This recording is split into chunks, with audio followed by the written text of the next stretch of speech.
पाकिस्तान की आबो हवा आलू की पैदावार के लिए नहायत मौजू है। आलू पाकिस्तान की एक अहम फसल है और एक नहायत फ़ायदेमंद कारोबार भी है।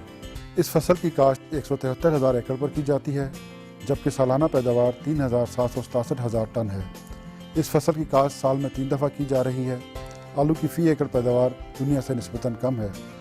पाकिस्तान आलू का बीज दरामद कर अपनी ज़रूरत पूरी कर रहा है। पाकिस्तान सालाना 5,000 टन बीज दरामद करता है, जबकि हमारी ज़रूरत 3 लाख टन से ज़्यादा है। मकामी सतह पर 400 मीट्रिक टन बीज पैदा किया जा रहा है। टिशू कल्चर, जो कि दौर हाज़िर की बहुत अहम टेक्नोलॉजी है, जिसकी बदौलत 30 से 50% पैदावार में इजाफा हासिल हो सकता है। आलू की कम पैदावार की बुनियादी वजूहात में सेहतमंद बीज की अदम दस्तयाबी, पौधों पर बीमारियों का हमला, गैर मेयारी ज़हरी तरीक़ाकार शामिल है।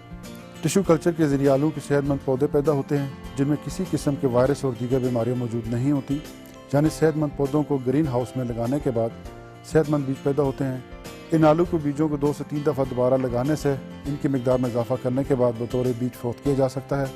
इस सारे अमल के दौरान इनकी वायरस चेकिंग के बाद किसानों को सेहतमंद बीज मुहैया किया जा सकता है। टिशू कल्चर के ज़रिए 20,000 आलू के पौधों से 2 साल के अरसे में 50 लाख आलू का बीज पैदा किया जा सकता है, जिसकी मालियत 50 लाख रुपए तक होती है। इसके अलावा किसी भी किस्म के ज़रूरी मशवरे और मसाइल के हल के लिए PARC की टोल फ्री हेल्पलाइन 0800 84420 पर पीर ता जुमा सुबह 9 बजे से दोपहर 3 बजे तक मुफ्त कॉल करें।